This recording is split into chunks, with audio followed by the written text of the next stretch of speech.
Bonjour à tous et bienvenue dans Les Experts. Cette semaine, le menu est copieux, donc on va commencer tout de suite avec nos invités politiques et nos 4 experts. Elle suit l'humeur du jour en chroniquant dans les médias et sur son blog Le Lab. Bonjour Salma Aouach. Bonjour. Il a la plume acerbe de ceux qui aiment bien et qui châtient bien, le journaliste du Vif Nicolas Dedecker. Bonjour. Bonjour Jacques. Elle fait battre le cœur des régions sur le site vivreici.be. Bonjour Aurore Pénois. Bonjour à tous. Et il s'amuse à réfléchir, c'est l'auteur journaliste Michel Gueude. Bonjour. Bonjour. Alors on commence évidemment cette semaine par cette affaire du GIAL, une ASBL aux méthodes interpellantes, c'est le moins qu'on puisse dire, découverte par un audit interne. L'association dépendant des socialistes à la ville de Bruxelles, cela s'est déchaîné. Reportage, c'était déjà lundi par Marie-Noëlle Dinan et Yannick Van Gansbeek. A priori, rien ne lie la communication de la ville de Bruxelles et la ASBL GIAL, gérante de l'informatique. Et pourtant, d'après nos confrères de la RTBF, en 2015, le conseil d'administration de GIAL accepte de rémunérer 2 collaborateurs de la cellule communication de la ville, dont le porte-parole du bourgmestre, alors qu'ils n'occupent aucun poste au sein de la ASBL. Le président du conseil d'administration de GIAL s'explique. Il fallait gérer notamment le nouveau site de la ville, gérer les réseaux sociaux et ça concerne quand même aussi l'informatique de la ville. Donc c'est pour ça qu'il avait été engagé à ce moment-là à GIAL, parce qu'il y avait un groupe de travail qui s'est mis en place autour de la communication globale. Et GIAL est le partenaire de la ville pour justement développer le site et tout ça. Des révélations qui viennent jeter le trouble en tout cas sur la gestion de la ASBL GIAL, déjà entachée par la mise au jour d'une fraude suivie du licenciement du directeur général en 2006. C'est dans ce contexte de crise que l'ancienne présidente, signataire de 2 avenants au contrat de 1 000 € par jour du directeur de développement Michel Leroy, estime avoir agi en toute transparence. En 2008, cette année-là, j'ai fait 18 CA sur l'année 2008. Et donc, j'ai mis tout en ordre à GIAL. On a fait les marchés publics pour l'ensemble des contrats. Mais pas pour Monsieur Leroy. Parce que j'avais un avis juridique demandé par moi-même. 2 avis juridiques concordants me disant « Vous pouvez maintenir Monsieur Leroy en état ». Moi, je respecte aussi les analyses juridiques qu'on me fait. En attendant, toutes ces révélations ont incité le ministre fédéral des Finances à ouvrir une enquête sur les activités du GIAL. Bon, après, il y a encore eu d'autres révélations sur ce GIAL. C'était vraiment un feuilleton pendant toute la semaine, Salma Aouach. Oui, c'est un feuilleton, mais en fait, ce qui est intéressant, c'est la façon dont on l'a communiqué. On dit 1 250 € par jour, sachant qu'il y a des gens qui gagnent 1 250 € par mois. On peut aisément imaginer l'effet c'est comme un coup de massue qu'on peut se prendre. Il y a 2 choses là-dedans. D'abord, dans le privé, ce sont des honoraires qui sont tout à fait fréquents. C'est-à-dire qu'on sait qu'un consultant d'un certain niveau va être payé à un certain montant parce qu'en principe, sa mission est courte et qu'il est censé aussi apporter des solutions efficaces. Et on n'est pas dans la cotisation, dans les droits au chômage, les droits à la maladie, etc., etc. Le problème ici, c'est qu'on est dans l'ordre du public et que donc c'est ce qui choque aussi et qu'il n'y ait pas eu de marché public montrant qu'il devrait de nouveau être en concurrence. Donc en fait le problème ce ne sont pas les 1 250 €, le problème c'est les conditions qui ont entouré ces 1 250 € pendant très longtemps parce qu'à ce moment-là c'est ce qu'on appelle un faux indépendant. Alors, et vous, qu'en pensez-vous, Nicolas ? Ce que disait Salma sur la communication, je suis un peu abasourdi par l'amateurisme, non pas en gestion, sur la gestion de la ville de Bruxelles, on pourra en parler tout à l'heure, il y a toute une série de nuances à apporter, mais en termes de communication. Depuis une semaine, on entend que systématiquement la même chose. Il y a une révélation dans les médias relatifs à une association, un organe ou une institution proche de la ville de Bruxelles et ensuite la ville de Bruxelles communique pour dire mais ne vous inquiétez pas, tout est réglé depuis 6 mois, depuis 8 mois, depuis 4 mois. En réalité, en gros, depuis ce qui s'est passé cet été avec le SAMU social où on a, dans un mouvement compréhensible de panique politique, on a sabré un peu partout. Pourquoi la ville de Bruxelles, après avoir sabré un peu partout comme elle l'a fait, je pense que c'est 450 mandats inutiles qui ont été supprimés, ça nous fait quand même se dire qu'il devait y en avoir quand même un sacré paquet, pourquoi est-ce qu'ils n'ont pas lancé eux-mêmes la communication autour de tous ces sabrages dans les organes ? Je reste toujours vraiment abasourdi par le manque de qualité de communication par rapport à ça, parce que s'ils l'avaient fait, on n'aurait pas eu ces affaires de scandale. Il se serait passé 1 ou 2 jours où chacun aurait un peu disséqué, mais ils auraient toujours eu la maîtrise de leur communication. Et c'est ce qui est fondamental, surtout quand on doit maîtriser la communication de quelque chose qui, a priori, n'est pas agréable pour vous. Je ne suis pas totalement d'accord, parce que je me demande dans quelle mesure, dans tout ce qu'ils ont sabré, il n'y avait pas quelque chose encore plus énorme. Et finalement, on va peut-être le découvrir dans quelques semaines, quand on va commencer à gratter aussi. Alors, je ne sais pas si c'est la meilleure stratégie de communication qui a été faite, mais dans quelle mesure est-ce qu'il n'y a pas encore pire, et que finalement, en essayant de cacher tant bien que mal, c'est plus simple de dire non, c'est réglé, on l'a fait. C'était pas si grave que ça, entre guillemets. Donc voilà, je sais pas, vivement le prochain épisode. Michel Gueud. Philippe Claus a déclaré sur votre antenne qu'on avait créé cette institution, cette ASBL, dans les années 90, parce que précisément on ne pouvait pas engager des informaticiens de haut niveau dans les barèmes de la fonction publique. Donc, en fait, on ne pouvait pas le faire à l'intérieur de l'administration. Donc, on a créé une fois de plus un BROL à côté pour garder le contrôle tout en étant, malgré tout, en dehors de l'administration, etc. La réalité, c'est qu'il y a suffisamment de prestataires de services dans l'informatique. Pourquoi est-ce qu'on n'a pas tout simplement fait un appel d'offres en disant société privée, on a de l'informatique à gérer, qui peut le faire pour nous? Et dans ce cas-là, on ne s'occupe pas du salaire du directeur, on ne s'occupe pas de tous ces problèmes. On ne se met pas tous ces problèmes sur le dos, c'est le problème de la société elle-même. Et ce sont des relations claires. Mais parfois, on critique les institutions publiques quand elles donnent trop de pouvoir à une société privée. Notre système belge, c'est de créer constamment des parapublics, des intercommunales, des BROL. Et nous avons des hommes politiques qui, au lieu de faire de la politique, s'amusent à être gérants d'une compagnie d'informatique, d'un hôpital, d'une société de télédistribution, et perdent leur temps à des choses pour lesquelles on ne les a pas lues. Nicolas de Decker. Par rapport à GIAL, ou au GIAL, je pense que c'est à GIAL, ce n'est pas simplement le service informatique de la ville de Bruxelles, c'est aussi, Michel l'a dit, une compagnie informatique, parce qu'elle propose des services informatiques de gestion à toute une série de pouvoirs publics, partout en Belgique francophone, en tout cas. C'est quand même ridicule. Eh bien, on va demander à nos invités politiques ce qu'ils en pensent. Qui négociera en 2014 à la hauteur de la tâche.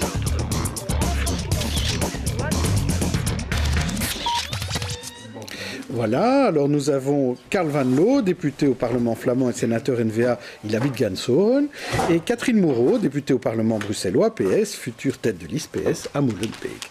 Alors on va commencer tout de suite avec vous peut-être, Karl Van Loo, parce que la NVA a beaucoup martelé cette semaine, beaucoup de critiques contre la gestion du PS. Est-ce que cette affaire GIAL est pour vous encore un synonyme de mauvaise gestion du PS à Bruxelles ?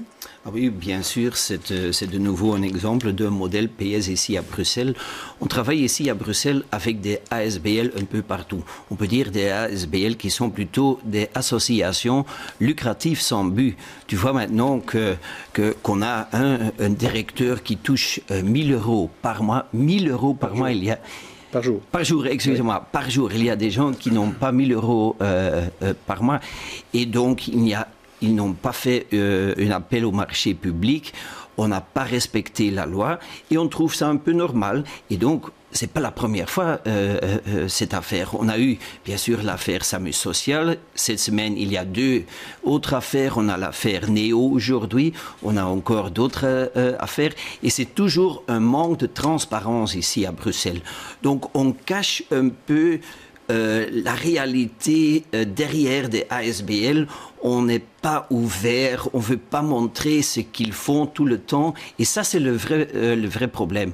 Et donc, dans tous les ASBL, il y a tout le temps des échevins du PS ou des autres partis aussi. Nous, on n'est pas impliqués, pas du tout. Hein, mais on voit toujours les mêmes noms. Monsieur Claus, Madame Tillieu, l'échevine. On voit aussi les noms comme Diener, le nom comme Delforge. Ce sont toujours les mêmes noms qui sont dans le réseau du PS. C'est un peu le modèle PS et donc c'est inacceptable pour une ville, pour Bruxelles, pour la capitale de notre pays. Alors la parole à la défense avec Catherine Moreau, qui n'est pas de la ville de Bruxelles, mais qui est de Molenbeek. Mais oui, non, je suis la voisine de M. Van Loo, puisque je suis de Molenbeek, et lui de Ganshoren. Non, d'abord, l'affaire GIAL, elle est fort différente en réalité de ce qu'on a déjà connu. et on peut en parler plus abondamment, mais je pense que dire que c'est une affaire PS, c'est pas correct. C'est le ministre-président qui expliquait qu'il pensait que c'était une affaire finalement d'évolution de la gouvernance dans le temps. Je pense que c'est correct, mais surtout, je voudrais attirer l'attention sur 2 points. Les 2 dernières législatures, effectivement, c'était des échevins PS, mais nous n'avons pas créé cet outil, nous n'avons pas créé et lancé ces contrats. Et au contraire, Karine Lallieu l'explique extrêmement bien. En fait, depuis que nous gérons cette ASBL, nous avons essayé de refaire des choses qui ressemblaient, on va dire, davantage à ce qui est la pratique attendue aujourd'hui. Donc ça, c'est la première chose que je voulais dire. La deuxième chose que je voulais dire, c'est que je ne sais pas si nos spectateurs francophones sont bien au courant des scandales qui ont éclaboussé la NVA. Je trouve que la NVA, en matière d'argent et de conflit d'intérêts, voire de friser la corruption, ce qui est encore autre chose que des pratiques comme celles dont on parle ici. De quoi parlez-vous, par exemple ? Je vais expliquer de quoi est-ce qu'on parle. Je pense que les spectateurs francophones ne sont pas familiers des affaires, mais je vais les expliquer, qui ont été, elles, relayées dans la presse flamande. Je pense évidemment au scandale de la proximité du chef de cabinet de Bart De Wever avec Land Invest Group, qui est une société dans l'immobilier, qui a pu obtenir contre toute attente, et ce n'est pas le seul dossier qui est incriminé, contre toute attente, de construire au milieu d'Anvers une tour de 16 étages, là où on en autorise normalement que 6, moyennant une petite charge urbanistique, mais toujours est-il qu'en tout cas, l'administration avait remis un avis négatif sur ce projet, forcément. 16 étages, pensez-vous, au lieu des règles urbanistiques dans le quartier de 6. Non, mais donc un scandale par un autre scandale, c'est ça, c'est pour dire que tout le monde a des scandales. Je veux juste dire, vous savez très très bien que ceci a été. Terminez votre point et puis M. Van Loo répondra. Loin de moi de justifier quoi que ce soit. Je dis juste, GIAL n'a rien à voir avec de l'enrichissement personnel, on l'a bien montré. Et les socialistes ne sont pas au cœur de GIAL, c'est faux. Aujourd'hui, depuis que nous sommes là, nous avons fait plusieurs avis juridiques, l'audit, etc. Et nous essayons qu'un certain nombre de pratiques qui ont été créées par d'autres et qui ont été, je vais dire, approuvées par le passé par toutes les formations politiques qui étaient autour de la table, on essaie de rectifier ça. Simplement, je voulais quand même dire, oie blanche et innocence même pour la NVA, c'est bien gentil pour Bruxelles, évidemment, vous n'avez jamais été au pouvoir, donc c'est le cas, mais en Flandre, ce n'est pas le cas. Alors, voilà. Karl Van Loo, répondez là-dessus. Et j'ai 3 autres affaires dans les 6 derniers mois. On va commencer je veux bien les expliquer. Non, on va commencer juste par celle-là. Pas du tout des affaires dans lesquelles la NVA est impliquée, pas du tout. Presse flamande. Mais il n'y a pas des affaires, il y a des rumeurs et tout ça. Mais si vous avez des preuves, il faut porter plainte.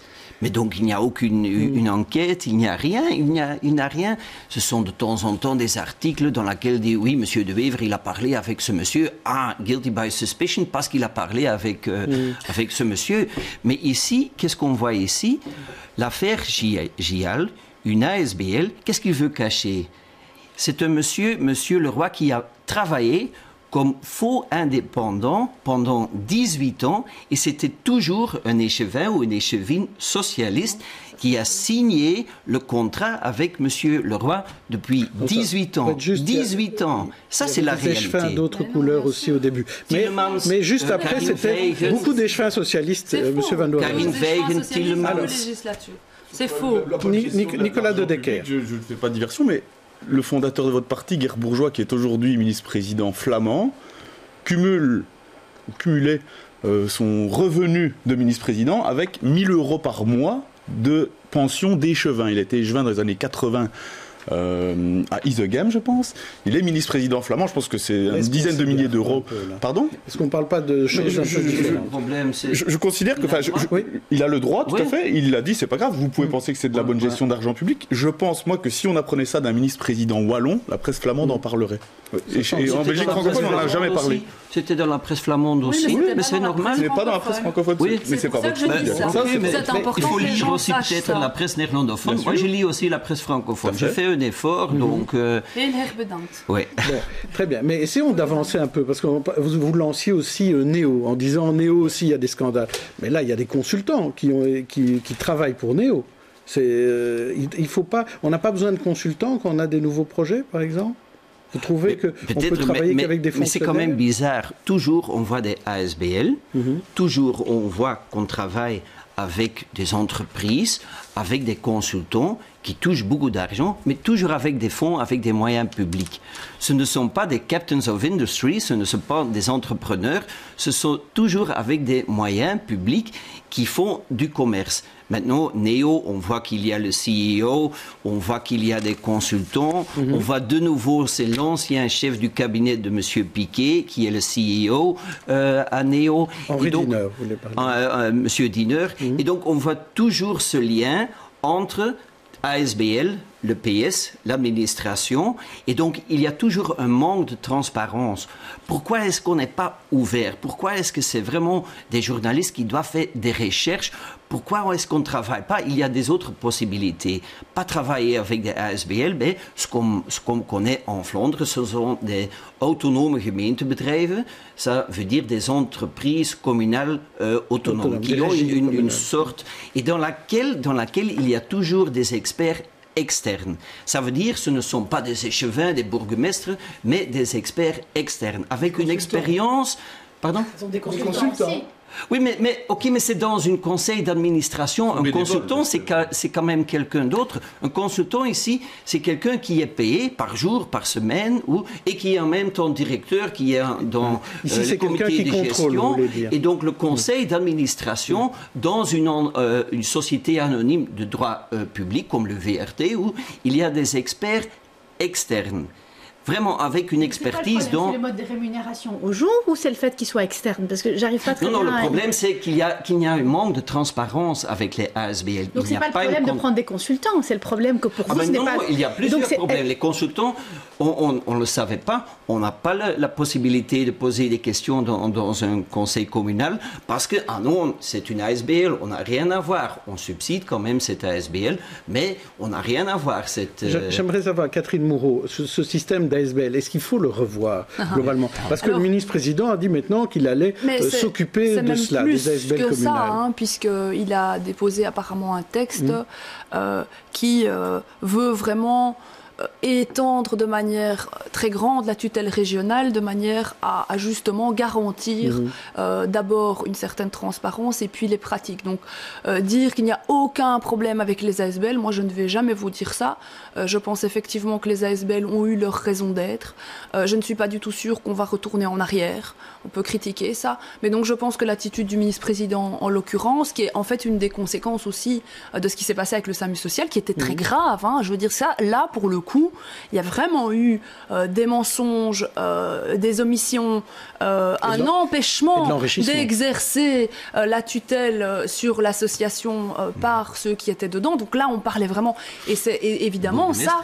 Évidemment, ça, on ne peut pas tolérer. Mais dire, du coup, que toutes les associations manquent de transparence, ce serait pas juste. Et si on prend GIAL, c'est pas juste. Parce que le conseil d'administration, il a été ouvert justement par Karine Lallieu, déjà dans la législature passée.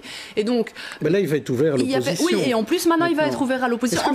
Est-ce que la NVA va accepter d'y entrer dans le conseil d'administration du GIAL? Permettez-moi, il y avait déjà un membre de l'opposition. C'est juste qu'il n'y avait pas les membres de tous les partis d'opposition. Il y avait juste un parti. À cause de leur chiffre électoral. Donc il y avait vraiment une grande ouverture et il y avait une grande transparence. Donc dire que GIAL n'était pas transparent, ce n'est pas correct. Et les informations sur GIAL étaient, je vais dire, pas de nature totalement publique, dans le sens où probablement qu'il n'y avait pas une grande facilité, mais ce n'était pas quelque chose de caché du tout. Ça doit être caché parce qu'on a des problèmes de concurrence, etc.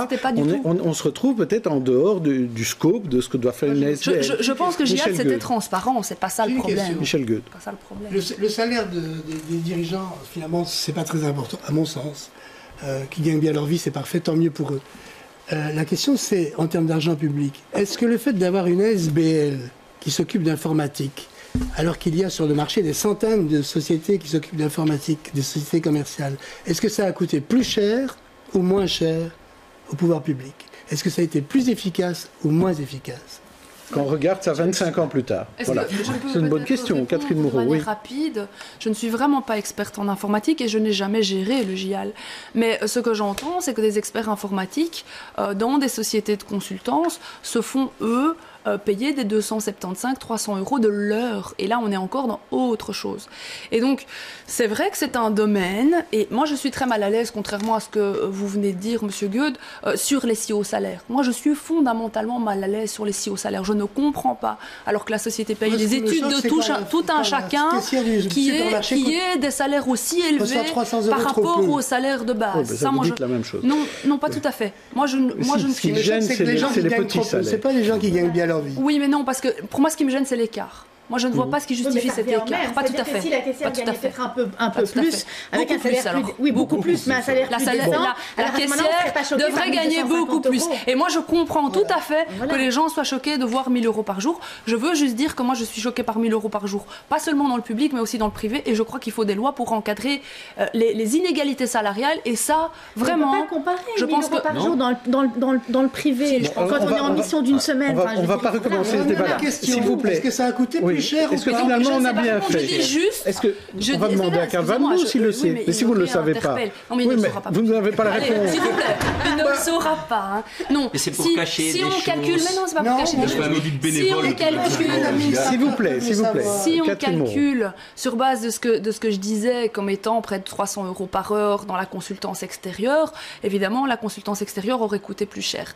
La question, c'est aussi de savoir, donc elle aurait coûté plus cher. Maintenant, voilà, ce sont les chiffres que moi j'ai entendus, je vais dire dans le couloir. Je ne suis pas spécialiste de l'informatique. Et Carvalho, si c'était moins cher, je ne vois pas les ASBL un peu partout dans les autres communes et villes en Flandre. Ça, on ne fait pas. De temps en temps, on fait un appel à un consultant pour vraiment une expertise pour une période, 2 semaines, 3 semaines, 1 mois peut-être. Mais je n'ai jamais entendu qu'il y a des consultants qui travaillent pour 18 ans pour vraiment un travail, l'informatique, de la gestion de la ville. Je parle de la structure en entier. Non, elle gère toute l'informatique. Michel, je suis désolé, on va passer à un autre sujet. Je crois qu'on a des... Non, on va passer au SAMU social. Non, parce qu'on a très bien expliqué tout à l'heure qu'il y avait des régies autonomes publiques. Donc j'aimerais qu'on passe au SAMU social. Parce que c'est quand même cette semaine est quand même important parce qu'il y a eu le rapport de la commission sur le SAMU social. Est-ce que vous trouvez... Moi j'ai entendu que du côté de la NVA, on n'était pas content de la manière dont les travaux de cette commission ont été présentés, et que peut-être vous ne voteriez pas ce rapport de la commission. Elle n'a pas bien travaillé, cette commission, sur le SAMU social? Ce qui est un peu bizarre, c'est hier, il y avait une conférence de presse. Mercredi. Voilà, oui. Mais on n'a pas encore approuvé, on n'a pas encore voté ce rapport. Donc on parle maintenant d'un projet de rapport. Il faut quand même d'abord approuver, voter avec l'opposition concernant les recommandations. Et donc, qu'est-ce qu'on voit maintenant? Non, le bureau a décidé, la majorité, et même Écolo Groen était présent, mais les autres partis, même le CD, je pense que le CDMV n'est pas impliqué non plus, mais mon parti n'était pas demandé. Et donc, on a ici ce rapport, j'ai lu ce rapport, avec des recommandations, à peu près 40, et donc les recommandations n'ont pas été votées. Vraiment bizarre, c'est du jamais vu. Moi, je suis au Parlement flamand, j'ai aussi au Sénat, ça, on ne le fait pas. Donner une conférence de presse, c'était dans tous les journaux. Oui, on a un rapport. Mais ça, c'est sur la forme. Oui, mais c'est important, parce qu'on n'a pas dit... Vous êtes d'accord ou pas? Mais vous sur le fond, donc sur le fond, on a un projet de rapport qui n'est pas voté, qui n'est pas approuvé. Et donc, ce qui est quand même intéressant dans ce rapport, ce sont les témoignages. Donc, les auditions qu'on a eues pendant des semaines. Je pense que vous étiez membre aussi de cette... Mais on les a diffusées en direct sur BX1. Donc, nos téléspectateurs sont bien au courant de tout ce qui a été dit dans ces commissions. Oui, mais OK, mais je vais quand même citer quelques phrases. Donc, qu'est-ce qu'on dit aussi? Il est clair que la gestion du SAMU social était sous l'entière emprise de Mme Perreita. D'autre part, Mme Perreita est suspectée aussi de privilégier certains travailleurs. À côté des privilèges accordés par Mme Perreita, le témoin relève également son comportement lunatique et colérique. Donc pendant des pages, il y a toujours des exemples. Donc, les manquements relèvent dans la gestion du SAMU social. Que voulez-vous dire par là, M. Van Loo? Mais d'abord, je peux vous dire, il n'y a pas encore un rapport avec des recommandations. Donc il y a des choses qui sont peut-être intéressantes et donc dans laquelle on doit tenir compte. Mais maintenant, ce qui est la seule chose qui est importante dans ce projet de rapport, c'est que les témoins ont dit dans la commission. Mais agir et dire, maintenant on a un rapport, regarde ici, 150 pages. Donc, il faut encore travailler pour vous. Mais encore travailler, on ne donne pas une conférence de presse quand des choses ne sont pas votées, c'est pas correct. Catherine Moreau. C'est un dossier évidemment sur lequel la presse était particulièrement intéressée et dont je regrette qu'on n'ait pas attendu effectivement le vote définitif des 3 élus NVA, pour rappel, sur 89 députés régionaux. On ne les a pas attendus. Mais on est dans un parlement puisque quand même. Je suis d'accord avec vous, vous avez tout à fait raison, sauf que effectivement les grandes familles politiques, y compris de l'opposition, ont validé ce rapport, et donc vous pouvez dire que ce rapport n'existe pas, c'est-à-dire participer à sa présentation et valider ce rapport et voter. Bien évidemment, et voter ce rapport en commission. Donc ce rapport, il est légitime, il existe, et effectivement, les 3 élus NVA sur 89, effectivement, on les a pas attendus, on n'a pas attendu leur vote pour dire. Donc, mais non, on ne les exclut pas. C'est juste la manière dont c'est passé. D'abord, on a ici l'exemple type de ce qu'il faut faire quand on veut maîtriser sa communication, contrairement à ce qui s'est passé autour du GIAL, ce dont je parlais en début d'émission, parce que, en effet, ils ont devancé, ils ont anticipé le rythme ordinaire des travaux parlementaires, ce qui leur a permis de tenir le récit. On a vu, avec Publifin notamment, le nombre de fois où il y a eu des fuites dans tous sens qui indisposaient les uns et les autres dans la commission en fonction des intérêts de chacun. Et donc ça, c'est presque un cas d'école en matière de communication. Alors à côté de ça, il y a la loi, l'esprit de la loi, la façon dont la vie parlementaire se gère. Et puis le petit truc amusant, c'est qu'il y a effectivement des personnes qui sont frustrées par le fait que le rapport n'ait pas été adopté dans les règles avant d'être communiqué. C'est la NVA, mais c'est aussi Yvan Mayer qui est sorti pour le déplorer. Pour s'en plaindre aussi. Vous êtes pour une fois d'accord, il faut le dire. Il y a des règles à respecter, et c'est ce que dit aussi Yvan Mayer. Je ne veux pas donner le valet puant, mais... Mais le fond, c'est pas encore voté. Donc, il n'y a pas encore un débat. Monsieur Van Loo, c'est quand même pas la première fois qu'on parle d'un texte sans qu'il soit voté. Regardez, les visites domiciliaires, pour parler tout à fait d'autre chose. On en parle beaucoup, alors que ce texte n'a même pas encore été discuté partout. Donc je ne vois pas en quoi on pourrait pas en parler. Je voudrais juste dire une toute petite chose. Monsieur, il a le rapport devant lui, donc je ne sais pas de quoi on parle. Vous l'avez, c'est pas comme si c'était un rapport secret qu'on gardait comme ça et qu'on ne vous avait pas donné. Il est dans les annales parlementaires, il est là. Il a été rendu public, mais il n'a pas encore été voté. Voilà, je crois que c'est ça qu'il faut. C'est ça dont se viendra. C'est un faux débat. Est-ce qu'on est dans une nouvelle ère de commission? Est-ce qu'il y aura encore d'autres commissions? Catherine Moreau, vous êtes au Parlement bruxellois. Moi, je pense. Vous savez, une fois qu'on a allumé cette façon de fonctionner et que, visiblement, quelque part, ça règle les problèmes. Il faut être objectif, il y a des problèmes qui sont réglés comme ça. Oui, pourquoi pas? Je veux dire, on avance, et tant mieux. Vous aussi, vous êtes d'accord là-dessus, Karl Van Loo? Il y aura probablement encore des affaires à Bruxelles, donc c'est possible qu'il y ait encore des commissions spéciales, des commissions d'enquête. On verra. Je peux vous dire, au Parlement flamand, à ce moment, il n'y a aucune commission d'enquête, il n'y a pas des affaires, mais à Bruxelles, presque chaque semaine, on relève des scandales, des affaires, et peut-être il y aura encore d'autres, je ne sais pas. On verra. Vous savez, c'est toujours difficile de paraître toujours innocent et pur, parce qu'arrive une affaire après et... C'est possible. Il vaut mieux toujours être prudent. Catherine Moreau. Mais évidemment, il m'a relancé totalement. Conseil communal mais bien sûr, conseil communal d'Anvers, grand débat. Il n'y a pas eu de commission d'enquête parce que c'est pas la manière dont ils ont décidé de fonctionner. Sur un des échevins proches de M. De Hever, M. Kennis, pour des rémunérations excessives, 3 300 € par mois, dans 40 ASBL et autres dérivés dans la gestion de la commune d'Anvers. Évidemment, ça, les spectateurs francophones ne le savent pas, mais donc, de nouveau... de notre envoyé spécial à Anvers. Il y avait de la transparence. Oui, tout à fait. Allez, je vous propose de passer à notre troisième sujet de cette émission. Je voudrais vous parler de ces faillites confirmées pour 11 brasseries bruxelloises. C'était un peu une chronique d'une mort annoncée, reportage de Marie-Noël Dinan et Morgane Van Ogoburg. Comme chaque jour, depuis plus de 30 ans, le comptoir d'huîtres de cet écaillé de l'avenue Churchill à Uccle est bien achalandé. Et pourtant, le personnel des brasseries Georges vient d'avoir la confirmation que le tribunal de commerce de Bruxelles déclare leur restaurant faillite. Personne ne souhaite commenter la nouvelle, mais les clients se disent choqués. Ça vous choque? Absolument, parce que c'est vraiment un endroit super, qui est connu depuis des années, qui a une des meilleures terrasses de Bruxelles. J'ai été très étonné, je ne sais pas ce que les propriétaires ont fait, mais je suis assez bouleversé par ça. Les brasseries Georges ne sont pas les seuls concernés. Les propriétaires, 2 frères, ont aussi perdu 10 autres établissements bien connus des Bruxellois, comme la Maison du Cygne. 4 administrateurs provisoires suivaient de près les établissements mis sous protection de réorganisation judiciaire, difficultés à payer les salaires des travailleurs, dette colossale vis-à-vis de l'ONSS. La faillite semble inévitable. 10 curateurs ont désormais pour mission de trouver des repreneurs, mais leur première mission est de récupérer les créances. Il peut également tenter de vendre le fonds de commerce. Le fonds de commerce, c'est tout ce qui permet d'attirer et de retenir la clientèle du restaurant. On pense notamment au nom commercial du restaurant qui est bien connu, à l'enseigne du restaurant qui est bien connue également, au droit au bail, ainsi qu'à l'ensemble de l'organisation qui réellement permet d'exploiter le restaurant. Et s'il fait tout ça, s'il récupère ses actifs, c'est en vue de les répartir entre les créanciers. À commencer par les créanciers privilégiés que sont les membres du personnel.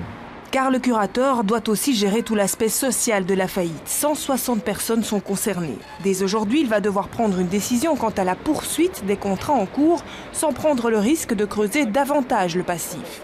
En attendant sa venue, à la brasserie Georges ce midi, les clients terminent leur repas, convaincus de sa reprise. Ici, je serais très surpris qu'il ne le soit pas. Au pire des cas, je le reprendrai volontiers moi-même. Bonne journée. Alors Aurore, ça c'était mardi. Depuis lors, tous les établissements sont fermés. Votre réaction?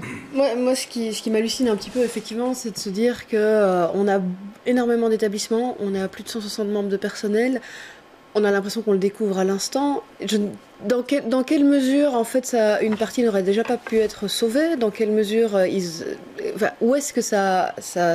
Ils vont peut-être encore être sauvés. Hein. Je leur souhaite, mais voilà, je reste un peu abasourdie par le nombre, par la quantité, par à nouveau une mauvaise gestion. On n'est pas dans le public là pour le coup, mais voilà. Donc mais ce qui semble étrange au grand public dont je fais partie largement, c'est de voir que l'on puisse perdre de l'argent à ce point avec des endroits, des enseignes qu'on connaît un peu tous parce qu'on passe toujours devant.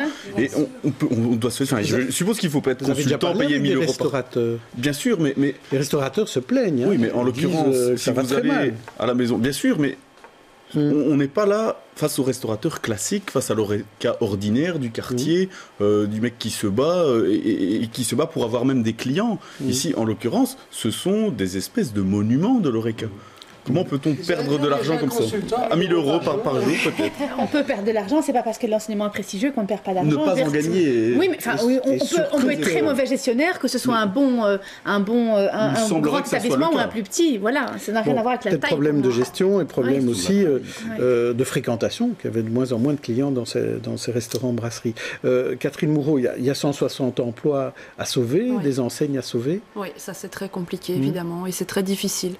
Bon, sachant malgré tout que le nombre d'ouvertures est grand dans ce secteur-là à Bruxelles et qu'on ne peut pas dire que c'est globalement un secteur qui ne fait que fermer, pas du tout. Il y a beaucoup de créations. Mais plutôt des petits endroits, des petits restaurants. Oui, des plus petits endroits peut-être. Ouais. Maintenant, c'est vrai que moi, je partage un peu les interrogations de Salma Awash et de Nicolas De Decker. Certains sont des bijoux connus. Et donc là, on s'étonne. Pourquoi ça ne fonctionne pas? Et alors, on s'étonne de plus en plus. Et c'est aussi pour ça qu'on en parle ici, je crois. Parce qu'on a l'impression que souvent, quelque part, le commerce entre guillemets de luxe est plus protégé que les autres. Donc là, on est un peu dans autre chose. On serait moins étonné quelque part si quelqu'un qui possède 14 snacks fait faillite. On va moins s'interroger. Et donc, ce qui est très intéressant, puisque ça, on fait la suite du débat avec la gestion publique, c'est que ça, c'est de la gestion privée qui a raté. Mais alors là, dans les grandes largeurs.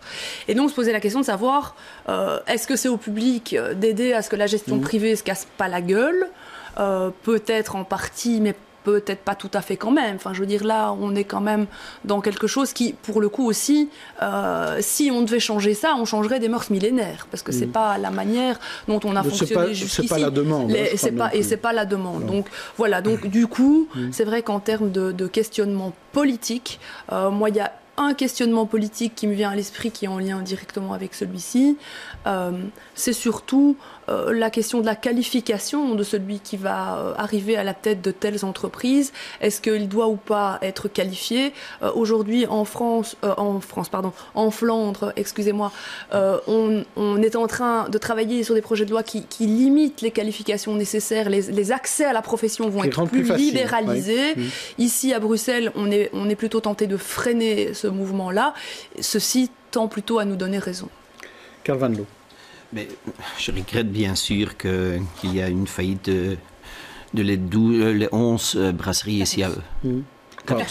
Les chiffres diffèrent. Oui, ok, mais bon, ce sont des brasseries quand même très connues sur la grande place. Ici aussi, le Frederiksborg à Gamshoorn, que je connais très bien. Je regrette ça. Probablement, il y a des problèmes avec la gestion. Je n'avais pas vraiment l'impression qu'il y avait des grands investissements dans les établissements, dans les brasseries. Je ne vais pas dire que c'est la cause, mais on sait quand même que le piétonnier au centre-ville de Bruxelles, mais aussi les attaques du 22 mars, avaient une influence sur l'Horeca, les cafés, les restaurants. Je ne vais pas dire ici que c'est la cause. Hein. Mais pourtant, on peut dire que il y a un des établissements que vous connaissez bien, parce que la Chaloupe d'Or, ça fait partie des établissements des frères Béaz, je crois. Oui. Hein? Oui. Et chaque année, vous faites la fête là-bas. Oui, on a déjà organisé plusieurs fois la réception de mon parti de Nouvel An. C'est très connu, mais c'est bien sûr très connu chez tous les Bruxellois. Hein? Presque tout le monde connaît. Et je sais bien, la Maison du Cygne est aussi très connue parce que le Parti socialiste a été fondé là-bas et Karl Marx était là. Il y a une plaque. C'est peut-être. Oui, mais sinon, je regrette ça aussi. Oui. Peut-être il faut. Allez, on a Visit Brussels. Pourquoi est-ce que les touristes ne connaissent pas vraiment les grands établissements? Est-ce que c'est assez connu?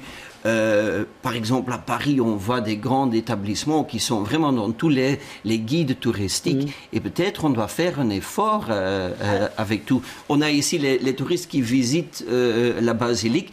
Et pourquoi ils ne connaissent pas vraiment le Frederiksborg et les autres Est-ce qu'il n'y a pas un effort à faire là-dedans? C'est ça. Je ne sais pas si l'effort est juste dans la communication ou si ce sont des établissements qui ont eu l'âge d'or et qui se sont peut-être un petit peu reposés sur leur laurier à un moment ou à un autre. Donc il n'y a pas eu les investissements dont vous parliez. Et peut-être que l'effort, il n'est pas dans la communication, mais dans la revue de la façon de se restaurer. Aujourd'hui, peut-être que les gens consomment et vont au restaurant différemment. Et est-ce qu'on se pose ces questions-là? Avant de les amener là, il faut que ça corresponde à ce qu'ils aient envie.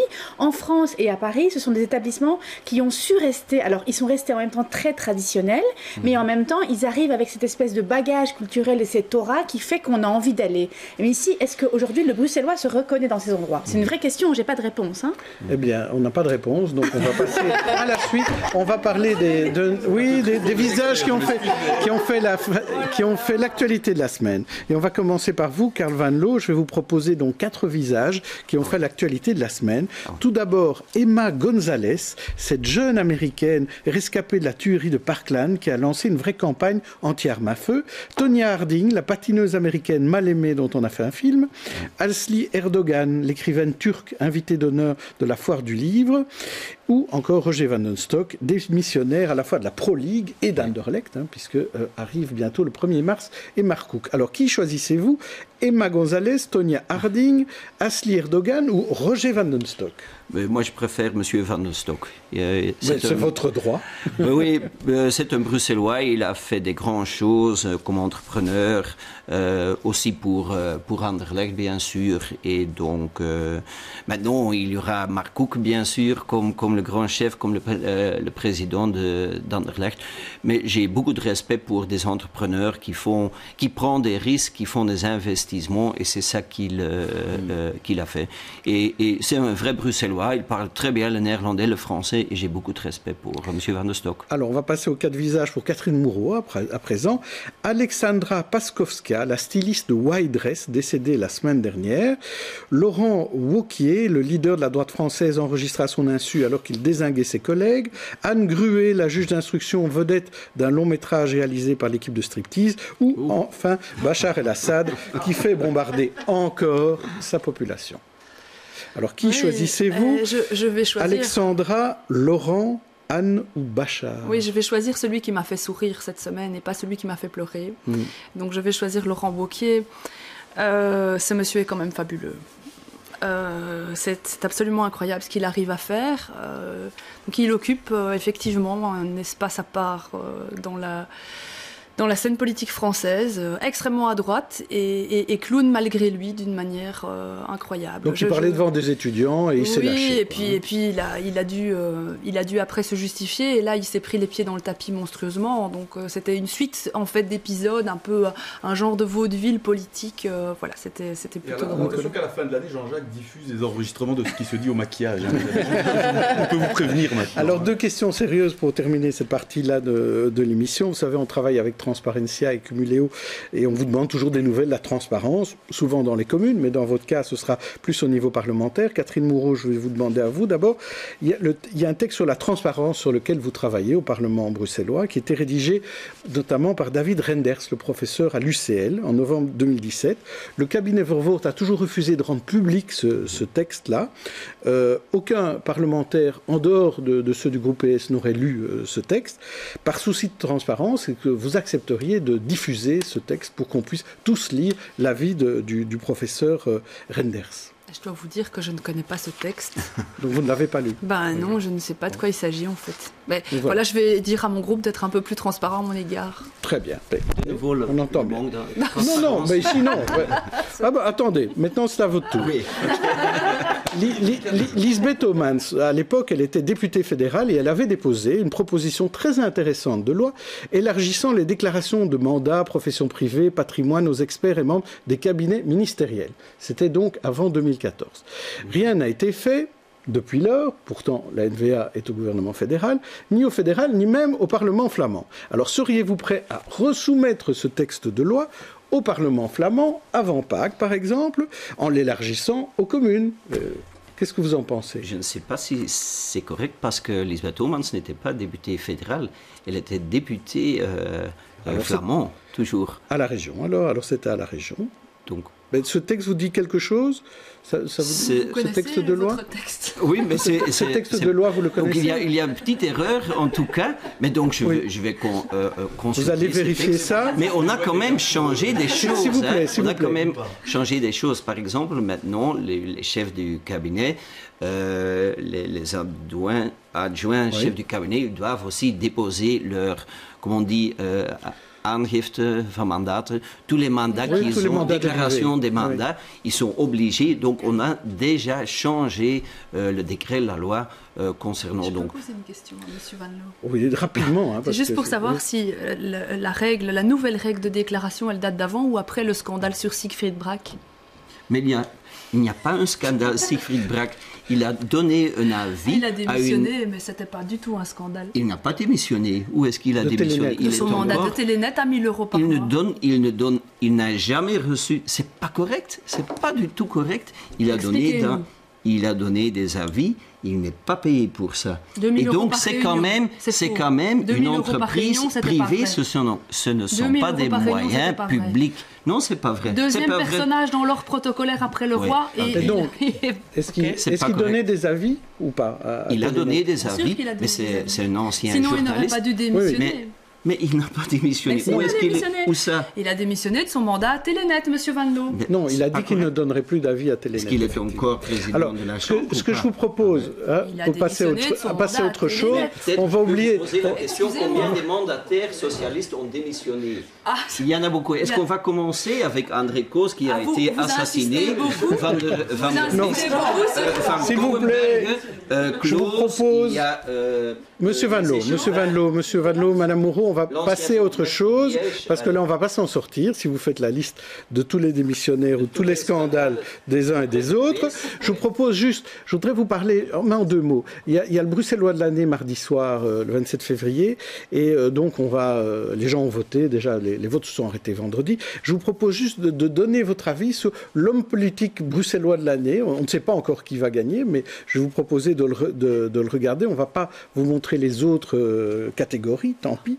Hein, ça aurait été intéressant, mais non, on ne parlera que de politique. Et là-dedans, je voudrais vous proposer les 3 visages qui sont en tête. C'est Olivier Minguin, Alain Marron et Philippe Claus, qui, en un mot, a droit à être le Bruxellois de l'année. Carl Van Loo. Ok. Catherine Moreau. Je vais être prévisible aussi, alors. Voilà. Moi, je pense que Philippe Claus relève le gant de manière magistrale. Et nos experts, est-ce qu'il y a quelqu'un qui ressort des 3? Est-ce que ça doit être un pronostic plutôt, un pronostic. Non, ça ne m'intéresse pas de savoir qui vous aimez. Je ne suis pas ému plus que ça.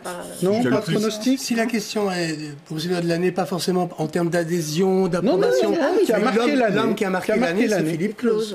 Moi, je dirais plutôt un des 2 autres, parce que je trouve que ce sont ces 2-là qui ont le plus d'influence sur la vie politique. Olivier Minguin et Alain Marron. Olivier Minguin pour moi aussi. Très bien. Merci. Eh bien, on va passer à présent... Nicolas, je reviens à vous. Vous avez peut-être oublié, mais lundi, il y avait une grève. 2 syndicats sur 3 avaient décidé de faire grève, se plaignaient du climat social au sein de la STIB. Cette grève, ça faisait longtemps qu'il n'y avait plus de grève à la STIB de ce type-là. D'abord, moi, ce qui m'a surpris et ce qui me surprend encore aujourd'hui, même dans votre superbe accroche, Jean-Jacques, c'est que vous avez même dit, mais tout le monde a l'impression de l'avoir un peu oublié.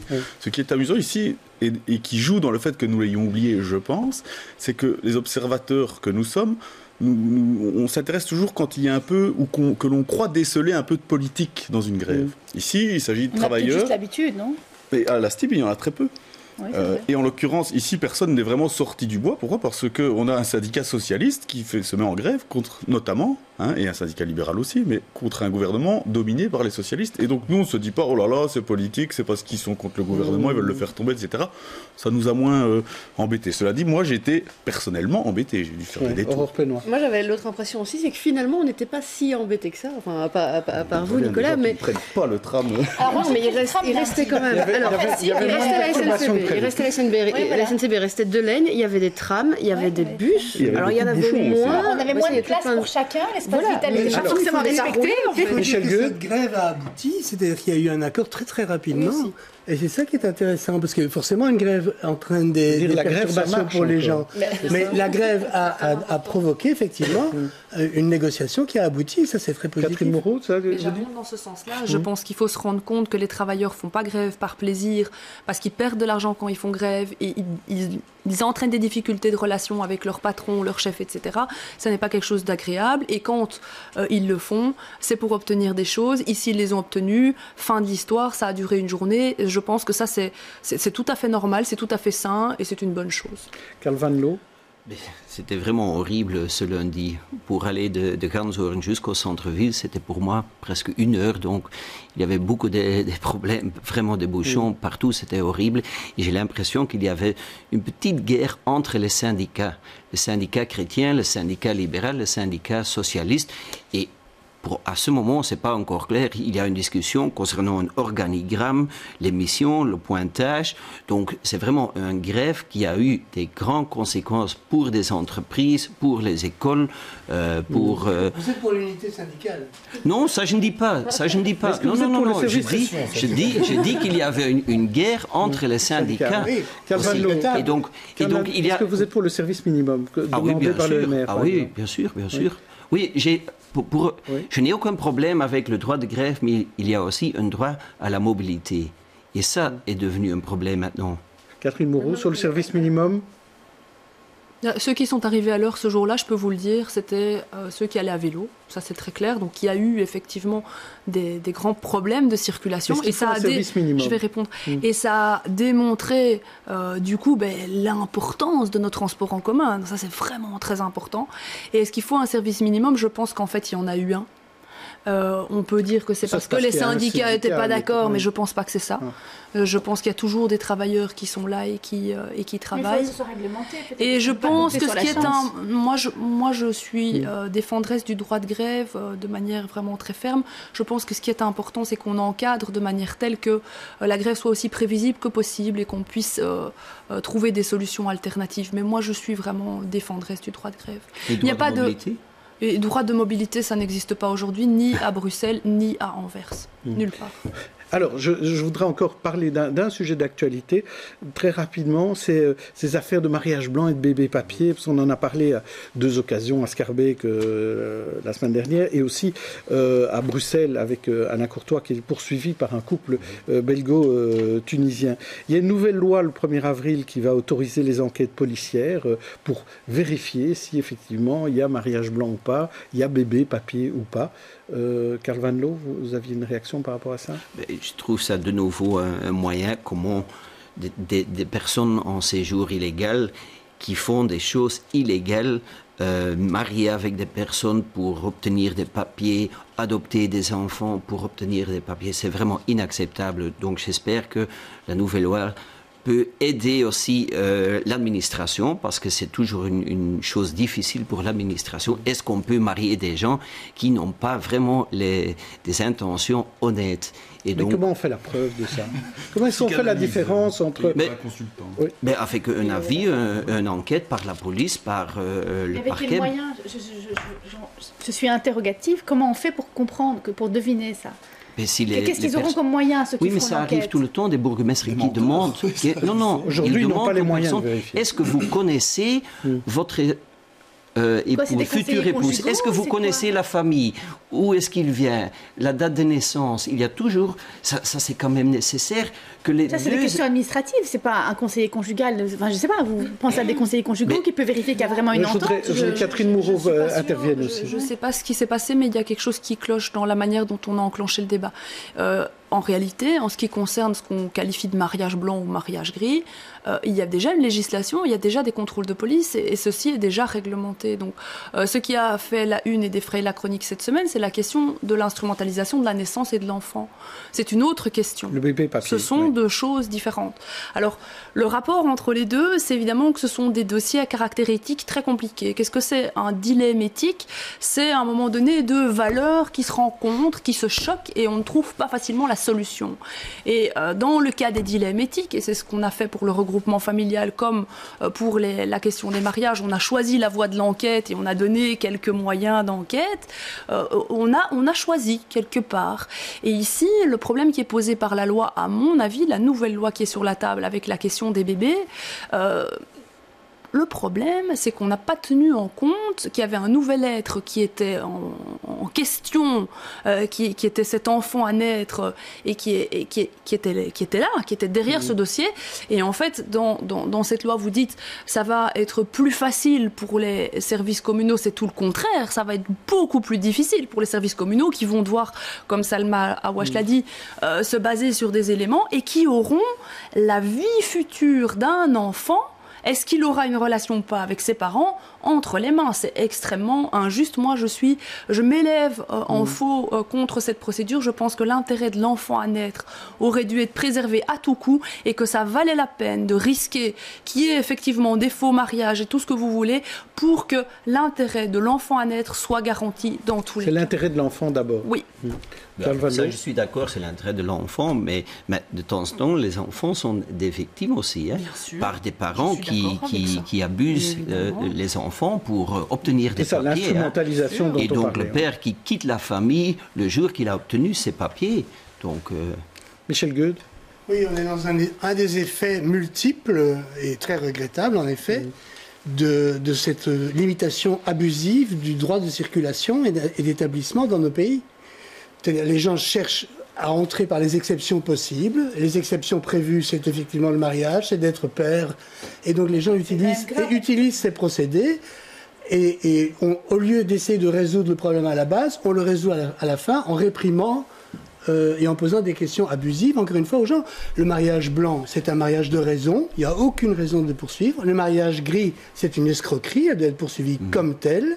Et ici, effectivement, ce que vous avez dit sur les enfants est parfaitement exact. Il y a des gens qui vont utiliser des enfants pour pouvoir avoir des papiers, mais la responsabilité est en amont dans les lois qui limitent invraisemblablement l'accession aux papiers. Chacun 30 secondes pour conclure sur ce point-là.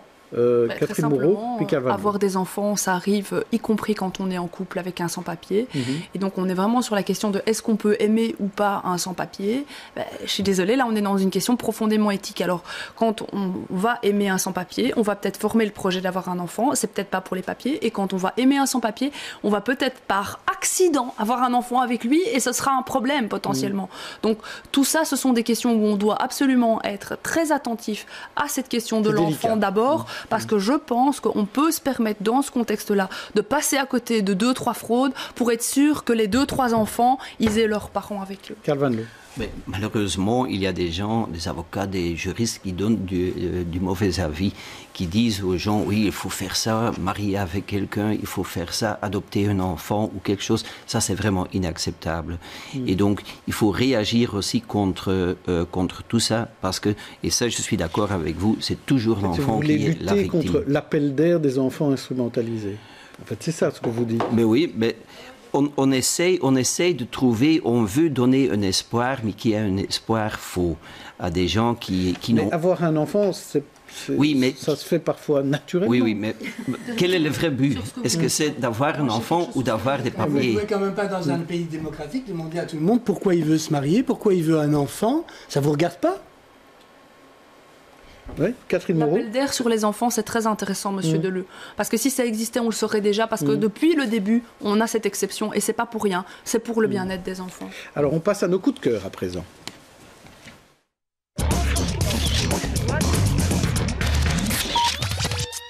Quand je dis nos coups de cœur, pour être plus précis, d'abord c'est celui de Salma. Salma qui va nous parler d'un livre. Hein. Oui, un livre lauréat du prix Première. Donc c'est un jeune écrivain issu d'un couple franco-syrien. Il a grandi dans la banlieue parisienne et il raconte un petit peu. Donc le grand frère est parti dans un convoi humanitaire en Syrie pour aider, il était infirmier, pour aider. Puis lui se retrouve ici avec plein d'interrogations et c'est écrit entre de l'argot et quelque chose qui pourrait être un langage très très quotidien et presque parfois dans la vulgarité. Mais en même temps c'est extrêmement bien écrit. C'est presque un slam. Donc ça se lit tout seul et c'est très instructif. Donc c'est grand frère de Meir Guven. Nicolas de Decker nous emmène au restaurant. Alors oui, moi c'est un restaurant qui se trouve tout près de chez moi, place de la Liberté. On ne parle pas des brasseries Georges ou de la Maison du Cygne, parce que c'est vraiment un petit restaurateur qui s'appelle Jean-Louis, qui est une personne merveilleuse, qui fait de la cuisine fusion. Le restaurant s'appelle De Bruxelles et d'ailleurs, ça veut tout dire. Et pour bien vous montrer que je ne suis pas le seul à recommander ce restaurant, allez sur Google Street View, tapez l'adresse du restaurant entre la rue du Congrès et la place de la Liberté et vous verrez attablé à la terrasse de ce restaurant Théo Franken. C'est aussi son restaurant favori. Donc c'est vraiment l'unanimité. Peut-être que Calvano y va aussi de temps en temps, à mon avis. Voilà. Aurore Pénois, vous voulez parler d'illumination. Vous avez eu une illumination? J'en ai même eu plusieurs pour tout ce week-end, puisque si vous sortez, d'ailleurs je vous conseille de sortir, parce qu'on annonce du beau temps, il fait un petit peu froid, couvrez-vous bien, mais surtout sortez le soir, puisqu'il y a Brussels Light et Schaerbeek Light. C'est l'occasion en fait de revoir un peu nos belles régions, nos belles communes sous un angle différent. C'est des installations lumineuses, il y a des événements, enfin bref, c'est énorme. Si vous voulez connecter les deux villes, il y a un bus, bref, tout est prévu. 30 secondes avec un livre pour Michel Gueux. Un roman qui parle d'un sujet grave, le cancer du sein, mais d'une manière totalement inattendue. La dame qui est affectée par cette maladie et qui lutte contre elle, à un moment donné, se dit qu'elle doit attendre des jours meilleurs pour qu'il y ait un traitement qui puisse la guérir, et elle décide de se faire congeler. Là. Bon, tout ça, ça nous laisse un peu froid tous. Merci en tout cas aux invités et à nos experts. On se retrouve la semaine prochaine. Au revoir.